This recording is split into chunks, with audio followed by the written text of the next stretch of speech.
meant to be the site of the Cuban government. But you know that women have a lot of power, that is universal. So the first lady, came to visit this place, but she fell in love immediately with the building and told her husband, I want to live here. Honey, so do you mind? So eventually that became the presidential palace instead. And that was the case up until 1976, when it became the Museum of the Revolution. So talking about marble, that statue that is there made out of marble is made out of green marble from Cuba, from the Isle of Youth. So that is Jose Marti. It is a replica of the same bust of Jose Marti that is at the highest point of Cuba, at the very top of the summit of the Turquino Peak in the Sierra Maestra mountain range in the east of Cuba. It's the highest point in Cuba, 1,972 meters above the sea level. In a clear night, when we don't have clouds, from the Turquino Peak you can see the lights from Jamaica, because we are very close. Although I personally disagree with that name, because the way I see it, it is much more than the Museum of the Revolution. It is rather the museum of the whole Cuban history, because here you could spend a whole day watching everything, because it includes everything from the visit of Christopher Columbus in 1492 up until the present economic crisis and normalization of relations with the United States. So it's in fact the museum of the Cuban history. So from the architectural viewpoint, as you can see, it is not defined with a specific architectural line or style. That's why we mean that it's rather eclectic, because it's a combination of different architectural styles. The marble that you see everywhere in the staircases, the balconies, the floor tiles, everything, everywhere, was brought from Carrara, Italy. And with the same marble, the statue of Jesus Christ of Havana on the other side of the bay was made with that same marble. All right? The ornaments, the decorations that you're going to see here, like those chandeliers and the lights and everything, were provided by the Tiffany company in New York City. And most of the pieces and the busts that you're going to see around were placed here during Batista's times in office, particularly during the 1940s. But we're going to get to know more about that as we walk about the museum. That used to be the presidential palace, were provided by Batista himself during the 1940s.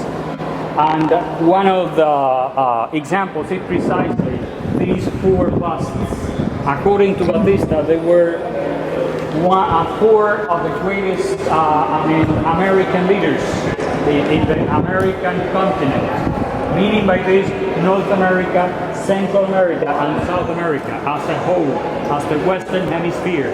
Here we have Simón Bolívar, all right, from Venezuela. There we have Jose Marti from Cuba. Over there we have Benito Juárez from Mexico. And brace yourself. Over there we have Abraham Lincoln from the United States. I think it was fair. Those four were really great in our common history. This museum has been on restoration for a few years now. So we cannot see all its beauty. We are not going to be able to see everything, but at least I hope I will manage to show you the most important pieces. The mural that you see on the ceiling is one of the largest frescoes that we have in Cuba, and it represents the birth of our republic, the beginning of Cuba in 1902. That is ironic, because at that time we were supposed to be independent from Spain, but the United States intervened in the conflict allegedly to protect us, and they, from then on, up until 1959, the real leaders of Cuba were not the presidents that Cuba had, but rather the US ambassadors to Havana. So we were puppet governments, and we stopped being a Spanish colony, and we became overnight a neo-colony of the United States, so to speak. Cuban Revolution triumphed on January the 1st, 1959, but Fidel was in Santiago de Cuba when that happened, so it took him a whole week to arrive in Havana, because he traveled along the Central Road, and in every single town he was stopped by the local people with flowers and cheers and festivities and meals of all kinds. So After 8 days, he managed to arrive in Havana on January the 8th. So when he came here, he addressed the Cuban people from this balcony. This is the northern terrace. And it is also important because on September 28, 1960, Fidel Castro organized the CDRs, the Committees for the Defense of the Cuban Revolution, right here. Because as you know, at the very beginning of the revolution, there were many people whose properties had been confiscated, many people migrated to the United States and other countries. There were people that opposed Fidel Castro and the new revolution, so there were sabotages and counter-revolutionary activities going on. So he decided to create a mass organization in the grassroots everywhere to protect the interests of the newly born revolution. And that's how the CDRs came about. He also encouraged and invited all the slaves to join him to struggle for the sake of Cuban independence against Spain. All right? So that was the Cuban flag, the very first Cuban flag that later on became the present Cuban flag. And I want you to know that since the very beginning, there was something that was important for the idea of the Cuban patriots. And I'm talking about the presence of a woman, children, and a black man. Those people did not participate at that meeting that was in Guaymaro and in 1869 on April the 9th. It was meant to gather all Cubans and to have a strengthened unity of all the people that were for the favor of the Cuban independence against Spain. The reason for which we have a black man, a woman, and she was Ana Betancourt, she really existed.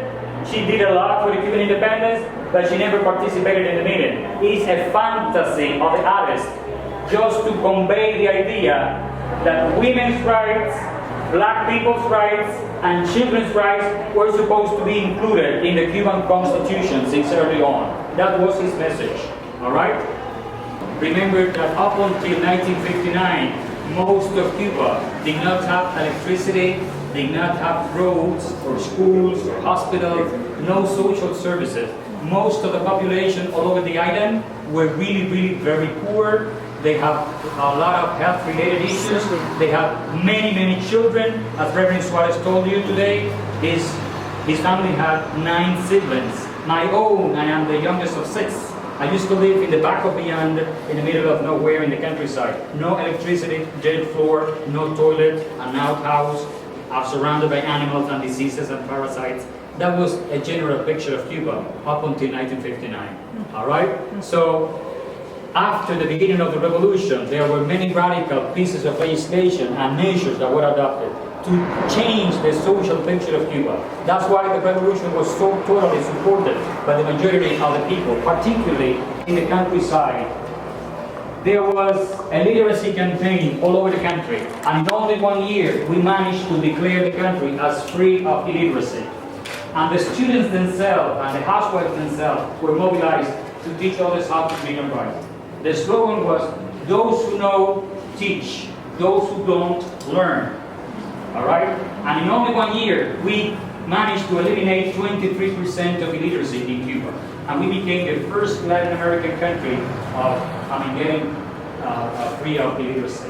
Right after that, there was, the confiscation of all the properties of the United States, an agrarian reform law providing pieces of land to the farmers who worked in them, because up until that time, farmers worked in the sugar cane harvest for the U.S. sugar mills, and they worked only 4 months a year. And after that, it was the dole time or the dead time, the way they called it, and they didn't have a job. And they had huge families to maintain. So that's when the situation got really tough for them. That's why when Fidel organized the revolution and got to the Sierra Maestra mountain, he was immediately supported by the farmers with food and weapons, and people volunteered to join the army because they needed a radical change. And they realized that only by revolution they were going to have a better life. And that really happened in a few years. So there were all types of ideas, like this was like a huge money raiser. People were supposed to donate whatever they were able to here. It was placed in the Central Park, and organizations and people individually would drop whatever they had to contribute to the cause of the revolution. And there was also a piece of legislation about the urban reform law. So, I mean, people became the owners of their houses, and they, by law, in Cuba, you're not supposed to pay more than 10% of your family income. If you want to pay faster, if you have the money, that's okay. But the law protects you. You're not supposed to pay more than 10% of the whole family income. Even though you could be paying for your house for years and years on end. So when the U.S. properties, I mean, I'm talking about the fruit company, United Fruit Company, telephone communication companies, transportation, you name it. So when all those properties were confiscated by the Cuban government, the United States then cut off the sugar quota. The United States used to buy all the sugar that Cuba used to produce up until that point. And when that was cut off, imagine, all of a sudden our foreign trade was practically lost. So Cuba did not have any other choice but to resort to the former Soviet Union, who volunteered to, buy all the sugar from Cuba, and in return they would provide you with 85% of the oil we needed. So then there was in 1962 the policy of the embargo. But before that, in 1961, the U.S. mercenary invasion by the Bay of Pigs, that was a fiasco. That was eliminated in 72 hours. So it was a chain of events over the years. And even now, every now and then, there have been many, many different attempts and sabotages against the leaders of the revolution and the works of the revolution. Like, just to give you an example, children in daycare centers, fortunately, timely, the staff of daycare centers have discovered that they have tampered with the food of the babies there, and they have ground glass in the food of the children to kill them as a sabotage against the revolution. And they have brought viruses and bacteria to spoil the development of agriculture. I'm talking about the US governments, mind you, not the US people. And for example, they have even planted bombs here in the tourist sector. When the Soviet Union collapsed in 1989 and the Cuban Revolution began to recover economically with the development of joint ventures and the tourism industries and the building of many, many new hotels, the way to intimidate tourists, to exploit the Cuban economy that the enemy used was by planting bombs in hotels in Havana and cabarets and nightclubs to scare tourists away. And as a matter of fact, an Italian tourist, a young man who was only 21, died in one of those bombs that blasts in one of the hotels in Havana, unfortunately. But anyway, since the very beginning, also in the 1960s, there was a group of people who opposed the revolution, and they found shelter in the Escambray mountain range. In Cuba, as you may see, we are a long, narrow island, and we are in the shape of a crocodile. If you look at it, that's the symbol of Cuba, crocodile, because we are green and we are in the shape of the crocodile. So we have the Rosario mountain range. This is beautiful. By far, this is the most beautiful landscape in Cuba. If you ever have the chance to go to this area, please go. This is beautiful. We have the Escambray mountain range in the central part, and this is the Sierra Maestra mountain range in the east. This is the Turquino Peak, the highest point. And this is the area where Fidel Castro organized the Cuban Revolution, over here, okay? So here in the early 60s, many counter-revolutionary people gathered here in the hideouts. They received groceries and weapons by paratroopers that would drop whatever they needed from helicopters, organized by the CIA and the Cuban Americans in Miami who wanted to be back here to claim their properties and whatever you know already. Okay? So basically, those window cases are illustrating the different sabotages, the destruction of many places that were intended to scare people away and just to destroy the Cuban Revolution since the very beginning. He was a lawyer. He knew how to defend himself. And he selected Santiago de Cuba and the Sierra Maestra mountain range, which is 1,000 kilometers away from Havana. Why? Very easy.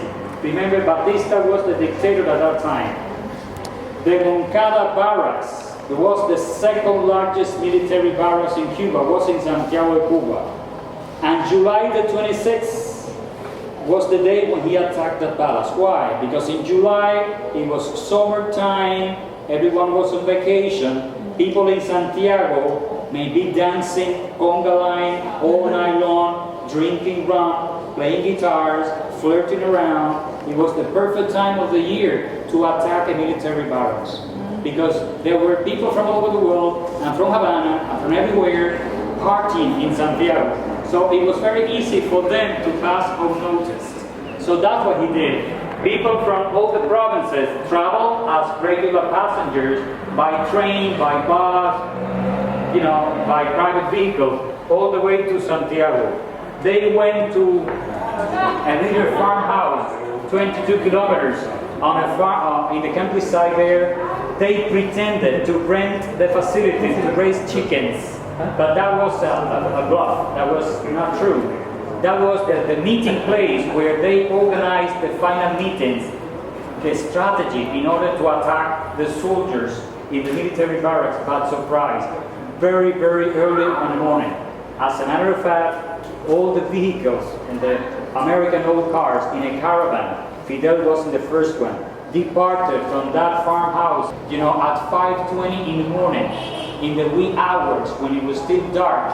So they arrived, 126 men and 2 women arrived at the Moncada barracks that was here. But before that, this is a replica of an apartment in Havana where they had the first meetings before going to the Sierra Maestra.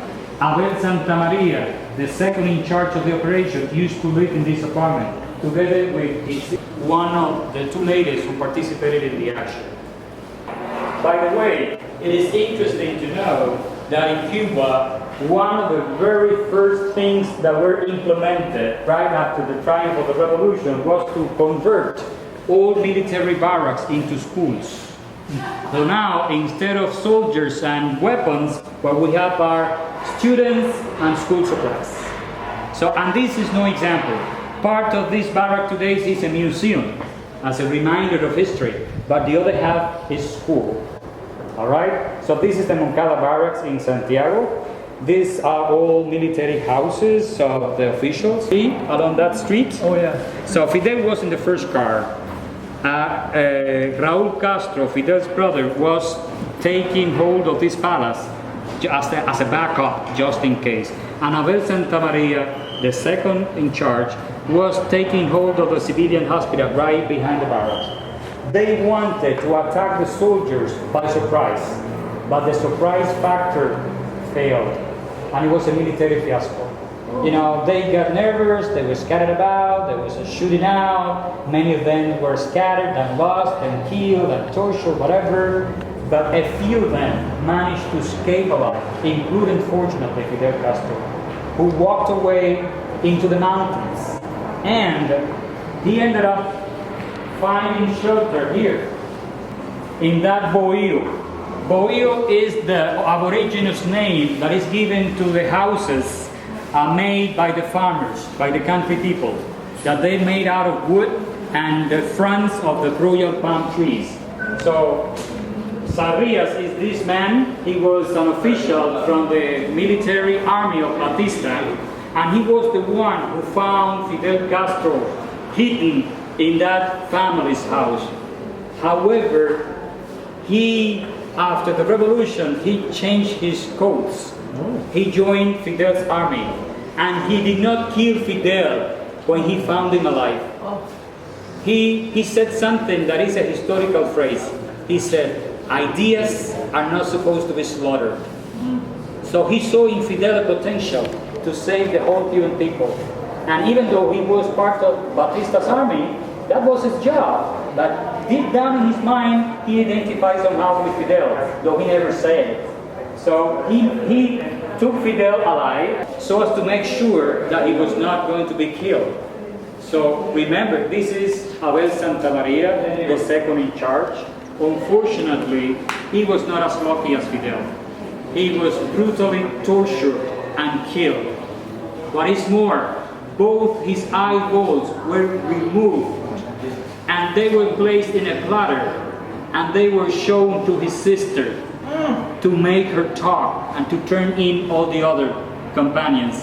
And she said, with tears on her eyes, if my brother did not speak, I would honor him.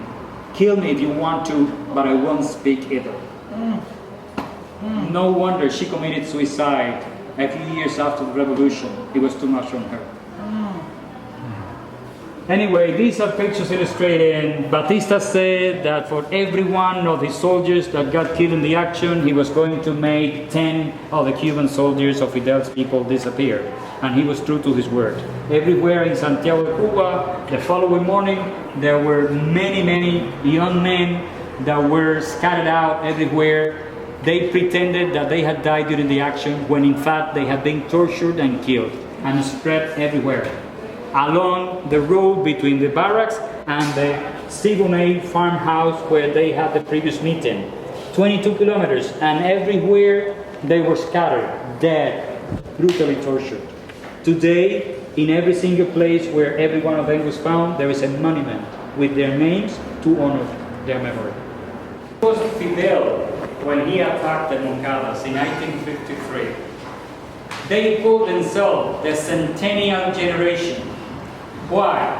Because Fidel claimed that he was implementing José Martí's ideas.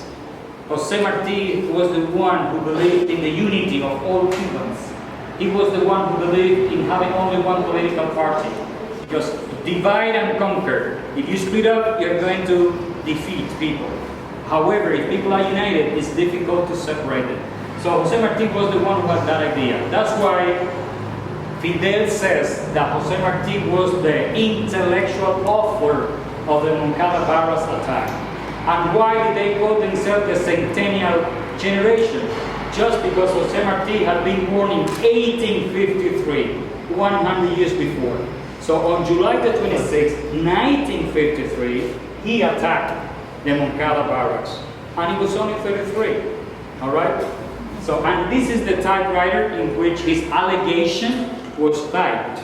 Remember that he was taken by Sarrias, one of Batista's leaders, and he was taken to the court. But as he was a lawyer, he was entitled to defending himself. He didn't need any lawyer because he was one. So this is the toga that he wore, and he had written a speech, an allegation that was called, and the title is internationally famous, his final words after he finished. Mexico. He went to Mexico, where he met Che Guevara, the medical doctor from Argentina who suffered from asthma. They became best friends forever. They identified with one another, and Che then volunteered to join Fidel to come to Cuba, at least as a medical doctor, to help. At this point, he never knew that he was going to become so important in the Cuban Revolution and for the Cuban people. A boat, a recreational boat from a U.S. citizen that was willing to sell it. They purchased the boat from him. You're going to see the boat. Is that the boat? It's the boat that is next door. It's a recreational boat. Capacity for 20 people tops. A recreational boat to go fishing and drinking and having a great time. 82 people came on board with water, supplies, weapons, you name it, everything. So, but for them to arrive here in Cuba, to attack Cuba, they needed to coordinate an effort with somebody here. And who was that man who supported it all along? Frank Pais Garcia. He was a 23-year-old Baptist young man, a Sunday school teacher in the Second Baptist Church of Santiago de Cuba again. Santiago de Cuba is said to be the cradle of the Cuban Revolution, because the revolution was organized there at the very beginning.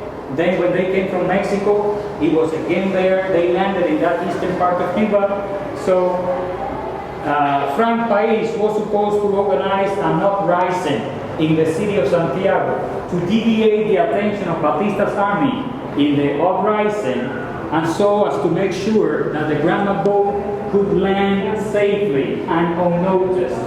Once again, Unfortunately, that was not the case. Why? Recreational boat for 20 people only, with 82 persons on board.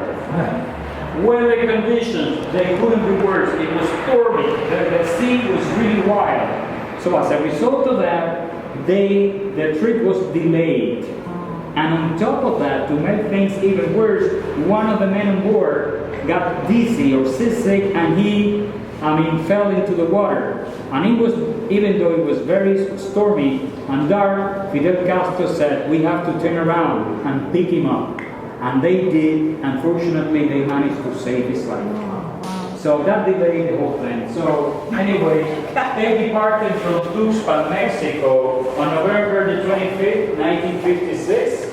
And they were supposed to arrive here in the east of Cuba on November the 30th, when everything was organized by Frank Pais. However, check it out. They arrived 2 days late.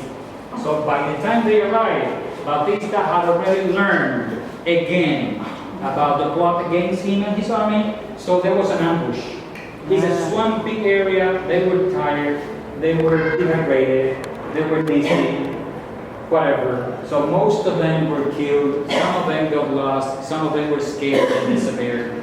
So what happened then? Fidel Castro once again managed to escape alive. And there were sugar fields everywhere, and the forestry area, whatever, in the mountains. And a few days later, in this place by the name of Cinco Palmas, 5 palm trees, Fidel managed to reunite with a few of them.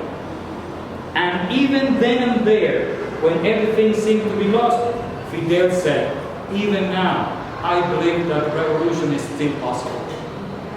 And they continue to walk into the mountains to find farmers that were willing to feed them and to find shelter for them.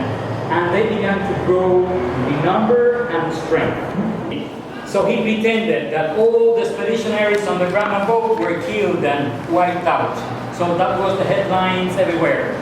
Attempt to overthrow the system was wiped out. However, thanks to your country, and a journalist from New York, Herbert Matthews, he flew from New York to Havana, and then by road from Havana to the Sierra Maestra Mountains, and he managed to interview Fidel. And then Fidel showed to the whole world that Fidel was still in the mountains reorganizing the revolution. And Fidel was very smart. He has always been very smart. So he told his people, there were just a few of them, that every now and then one should interrupt the interview and say, commander is ready. Things like that, to pretend that there were many more. And they were walking about the place where the interview was taking place to create an ambience, to confuse the journalists. And he succeeded. How did they get weapons? Well, very easily. They began to attack the little military posts of Batista's armies everywhere. And whenever they attacked one of those, they took the prisoners, they saved their lives, they provided the prisoners with medical care, they did not kill prisoners. If they were killed in action, that was okay, but they were wounded, they took care of them, and they took hold of the weapons that they had. That's how they began to grow in numbers. And Fidel created even a battalion made up of women in the Sierra Maestra Mountains who were ready to fight and willing to do it. And some of the men were jealous. This is a macho man society.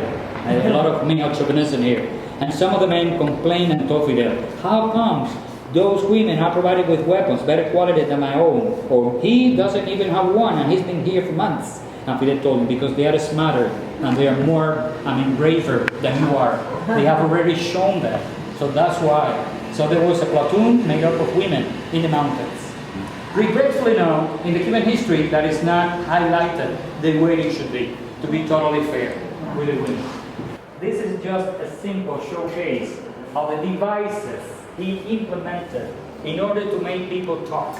Anybody who opposed him or spoke favorably about Fidel Castro's revolution ended up being burned like this, torture, teeth that were pulled out. This is a fingernail remover.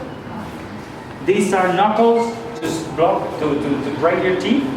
This is a testicle smasher to squeeze your testicle to make you talk out of pain. And this little thing was inserted in the urethra of women and men when it was red hot to make you talk. Just a few examples of the cruelty and the brutality. So the revolution began in the mountains, but Fidel wanted to take hold and to free the whole country. So he gave the order to to go on horseback with a column of people, to go to every single town, to take hold of the military posts and the barracks, and to reach the central part of Cuba, Santa Clara, where he met Aleida March, his wife, who gave him 4 children. The revolution triumphed at long last. How did it triumph? This is Santa Clara.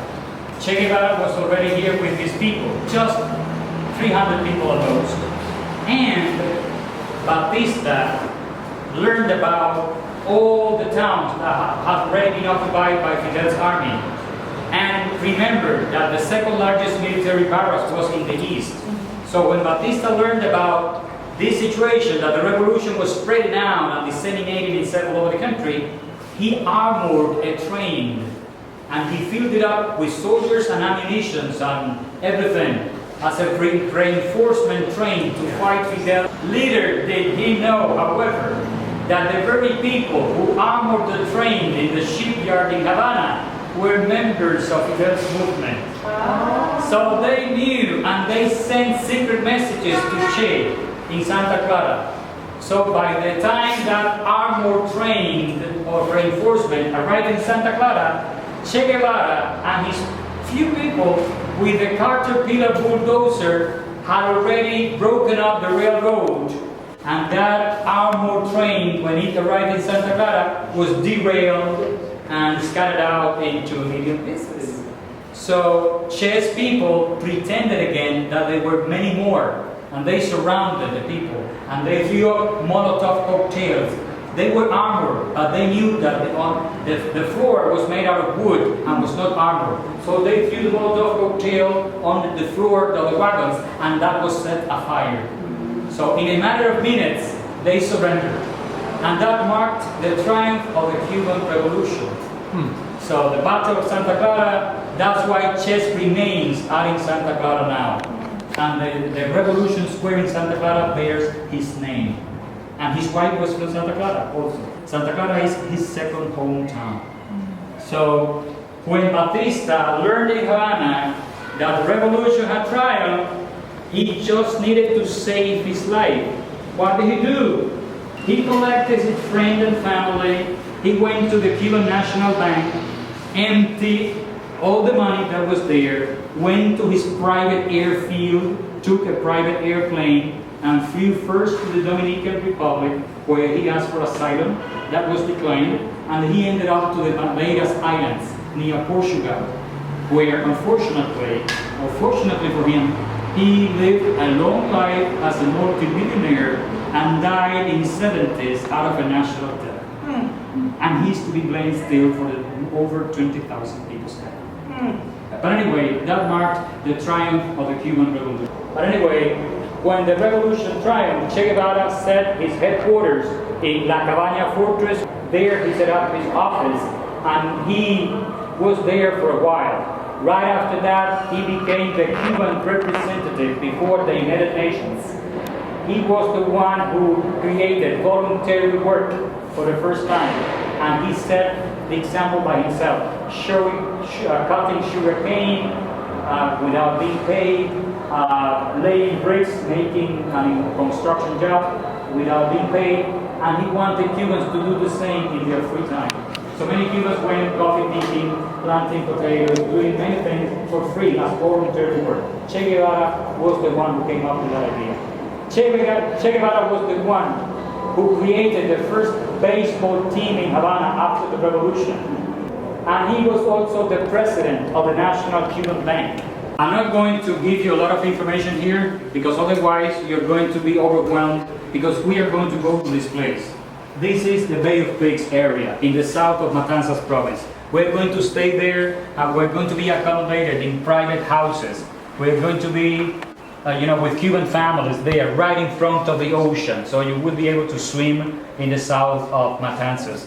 We are going to go to Playa Larga, Long Beach here, where we're going to stay. And we're going to, one day, we're going to go to Playa Girón, Girón Beach. But in Spanish, we say Playa Girón. In English, we say the Bay of Pigs, because that's the way it is translated for people to understand. And this is the place where the invasion happened. One of the most important things that the Cuban Revolution decided to do since very early on was to teach people how to read and write. Because José Martí, our national, hero, said that to be learned is to be free. You can fool somebody that is very illiterate, but if people know better, it is not easy for you to fool them any longer. So first, people needed an education to be able to implement everything. So they needed to know how to read and write. So a national literacy campaign was organized all over Cuba in 1961. And as I said before, we began with 23.6% of illiteracy. And at the end, in December the 22nd, when it was completed, we only had 3.9% of illiterate people. Why? Because there we include people that were having disabilities and people who were foreigners, people from Jamaica and from Haiti who had migrated to Cuba and who did not speak the Spanish language well. So that's why they could not be taught how to read and write. And including there, of course, because we cannot say that everything was beautiful, there were people who were reluctant, who didn't want to be taught how to read and write, and that was honored. This lantern became the symbol of the campaign. It was a donation from the People's Republic of China. Why? Because the literacy campaign was organized everywhere in Cuba, particularly in the countryside. And remember, in 1961, no electricity in the countryside. And agricultural producers have to work during the daytime. So when did they learn? At night. So these lanterns were used at night, everywhere, in facilities, in people's houses, under a tree, in a corner, anywhere. They provided lights, and that became the symbol of the campaign. And even people who had problems with the eyesight, they were provided with free eyeglasses for them to know how to read and write. The youngest man who participated as a teacher was 8 years old. And the oldest student was a lady that was 106 years old. And the final evaluation to show that they already knew how to read and write was to address a personal letter to Fidel Castro with the dates and thanking Fidel Castro because of the fact that he had the idea of organizing this literacy campaign. In the Museum of Literacy Campaign, they treasure every single letter of all those letters that were written in 1961. This is the period in the late 60s and early 70s in which there was a huge demographic explosion in Cuba. Conditions have improved exponentially, so people were encouraged to have more babies, and there was a baby boom in that area. So there was a time in which there were many children, many schools newly built all over the country, but not enough teachers. So at that moment there was a teacher training school. I was part of that endeavor. So in 5 years I was trained as an English teacher for those many schools that were boarding schools in the countryside, in which the students worked in the field half of the day and were taught in the other half of the day. So during 5 years, I was a student teacher, being trained as a teacher and teaching English to high school, junior high school students in the country. At the very beginning of the revolution, we had only 6,000 medical doctors. Half of them migrated to the United States. We were left with half of them only. And now we have thousands of doctors, not only in Cuba, but all over the world, helping people in need after catastrophes and the like. As a matter of fact, the Cuban medical cooperation began as early as 1963 in Algeria, in Africa. So since that early, when we didn't have enough doctors, not even for ourselves, we managed to help people. And we have been doing that ever since. And even now we have a school training medical doctors for free from all over the world, including people from the poor minorities in the United States. This is a very important place. because the museum is open to the whole community. So many different events, political events, social events, cultural events take place here all the time. Like launching of new books, music concerts, graduation ceremonies, wedding ceremonies, art exhibits, you name it. And besides that, children from all over Old Havana and Central Havana come here to do research about the Cuban history and to see the museum as well.